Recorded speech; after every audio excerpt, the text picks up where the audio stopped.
The Supreme Court bails out Obamacare again, this time ruling federal subsidies for 6.5 million people are legal.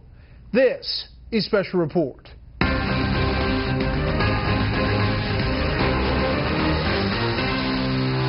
Good evening. Welcome to Washington. I'm Bret Baier. President Obama says the Affordable Care Act is here to stay. Again today, the nation's highest court validated Obamacare, this time on the subject of federal subsidies. But that does not mean the end to Republican vows to repeal and replace it.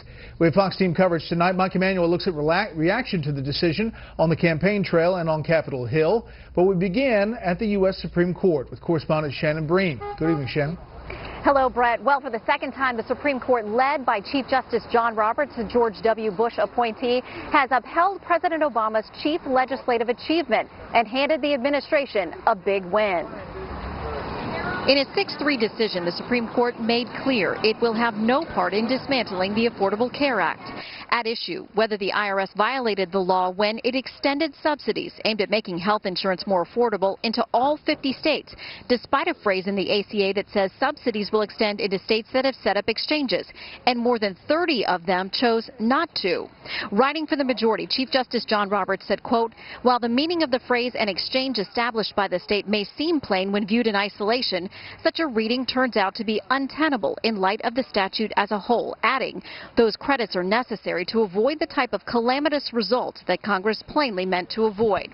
In a fiery dissent, Justice Antonin Scalia countered, "This court rewrites the law to make tax credits available everywhere. We should start calling this law SCOTUS care."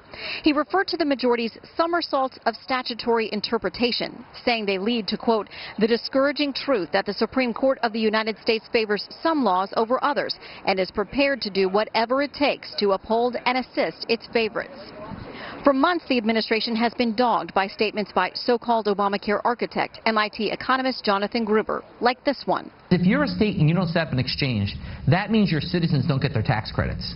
The administration had repeatedly tried to distance itself from Gruber, despite his numerous appointments at the White House, including at least one meeting with the president as the law was being drafted, and remained confident it would be victorious. This law's working,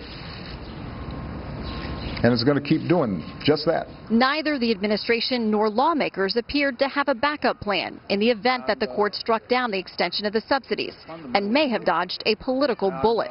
We're going to continue our efforts to do everything we can to put the American people back in charge of their own health care and not the federal government. It's a victory for common sense and for all American families. Judicial, executive, and legislative branches aside, the latest Fox News poll shows half of Americans aren't convinced. 50% still say they wish the law had never been passed, versus 45% who are glad it was.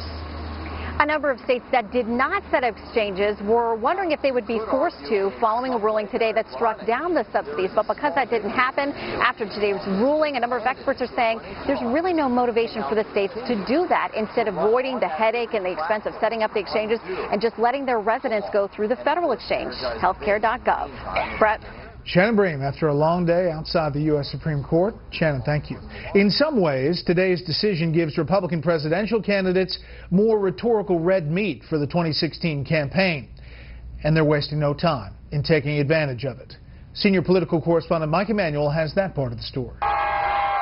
It didn't take long for the Supreme Court's ruling to reverberate on the campaign trail. Several candidates said despite the ruling, it's still a lousy law. I believe Obamacare is bad for Americans, bad for the country. People are not getting good care. They're not being taken care of right. Everybody's unhappy. And former Florida Governor Jeb Bush said, quote, "This decision is not the end of the fight against Obamacare." Wisconsin Governor Scott Walker blamed Washington, saying, quote, "Instead of just finger-pointing from the president for why his law is failing, we need real leadership in Washington, and Congress needs to repeal and replace Obamacare." Other GOP candidates expressed disappointment and laid out the impact on this race. I believe 2016 will be a national referendum on repealing Obamacare. Whoever the Republican Party may nominate, the one thing I can assure you is that they will repeal and replace Obamacare with something better. Hillary Clinton, the most likely Democratic nominee, will make Obamacare her own. In fact, she embraced the law, tweeting, "Yes, SCOTUS affirms what we know is true in our hearts and under the law. Health insurance should be affordable and available to all. And her aides put on Instagram a throwback photo of Clinton hugging President Obama in the Situation Room, calling it a victory close to Hillary's heart. Affordable health care for every American is the law of the land. A new Bloomberg poll reveals Bernie Sanders has eaten into Clinton's lead in Iowa, up 8 points from May. And Clinton is also down in New Hampshire, with Sanders up 6 points from a month ago. Today, Sanders called the high court ruling common sense, the idea that we would simply throw another 6.4 million people off of health insurance and totally disrupt the Affordable Care Act. He said makes no sense, and he's glad the Supreme Court ruled the way it did. And former Maryland Governor Martin O'Malley concurred, saying, quote, "We must continue to build and improve upon this hard-won progress." Former Arkansas Governor Mike Huckabee called this a new low for the court, and that a simple majority in black robes are circumventing the law. Businesswoman Carly Fiorina says it is outrageous the Supreme Court once again rewrote Obamacare to save it, even though it isn't working for the majority of Americans. And former Pennsylvania Senator Rick Santorum says if you want to get rid of Obamacare, you must elect a conservative president. Brett? Takes a while to get that all in. Yes, Mike, sir. thanks. Well, today's decision continues what has been, by all accounts, a very good week for President Obama. Congress has approved 2 major items in the president's trade agenda, setting up the real prize, a Pacific Rim Trade Pact. Also, there has been no significant pushback on a change of policy regarding ransoms for Americans taken hostage by terrorists. But Iran remains a thorny issue, with nuclear talks coming down to the wire. More on that coming up. First, to Capitol Hill, and new information about thousands more emails in the IRS targeting scandal destroyed during the investigation. Thousands of emails vanished. Here's correspondent Rich Edson. After an order to preserve evidence, the Internal Revenue Service says it erased hundreds of backup tapes containing tens of thousands of Lois Lerner emails. They destroyed evidence. That's what they did. And that's why we continue to have this. We haven't even got into the content of the emails. We're just trying to get them so we can actually read them and figure out what was going on. Testifying before the House Oversight and Government Reform Committee, the Treasury Inspector General for Tax Administration's office says there are still up to 24,000 unrecovered Lerner emails. The erasure was done by IRS employees in Martinsburg, West Virginia. Our investigation found no evidence to prove that the erasure of the 422 tapes was done in furtherance of an effort to purposely destroy evidence. Lerner was the director of the IRS's Exempt Organizations Office. It decides which groups meet the criteria for a tax-exempt status. That office says for 2 years it delayed applications for conservative and Tea Party organizations. After promising to provide Congress all of Lerner's emails, IRS Commissioner John Koskinen said his agency lost or destroyed 2 years' worth of her electronic correspondence. Koskinen pledged his agency would attempt to recover those lost emails. However, the Inspector General says the IRS failed to search several sources for Lerner emails, like backup tapes, hard drives, and Lerner laptops, sources that he says ultimately produced previously undisclosed emails. IRS officials testified to the Senate Finance Committee, the House Ways and Means Committee, and the Oversight and Government Reform Committee here that it, quote, confirmed the emails were unrecoverable, end quote.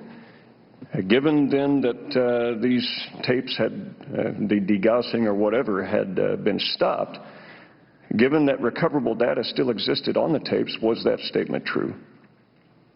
It would not appear to be true. And the committee's top Democrat says the IRS should have performed a full search for Lerner's missing emails.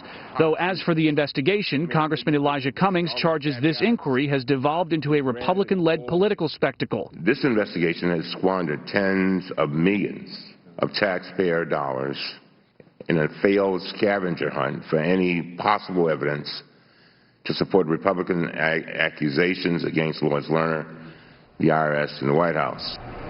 Revealing few details on his findings, the Treasury Inspector General says he's going to offer his preliminary report next week, though he says he may have to issue a supplemental report on his investigation, depending on what additional facts emerge. Brett? Rich Edson, live on Capitol Hill. Rich, thank you.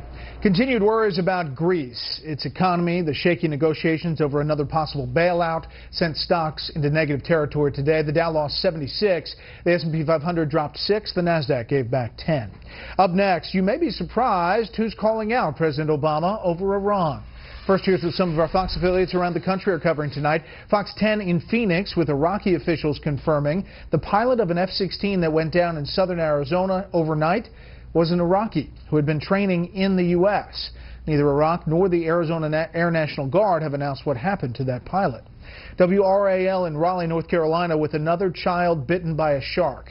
8-year-old Brady Knowles is said to be in good spirits and recuperating. His dad says the boy was standing in knee-deep water in Surf City when the shark came up from behind. 2 teenagers, you may remember, lost limbs in separate shark attacks earlier this month off of Oak Island. And this is a live look at New York City from Fox 5, our affiliate there. The big story there tonight, a report accusing Whole Foods of overcharging customers. The New York Post reports the Department of Consumer Affairs says Whole Foods charged extra on vegetable platters, chicken tenders, and berries. The company denies the accusations. That's tonight's live look outside the Beltway from Special Report. We'll be right back.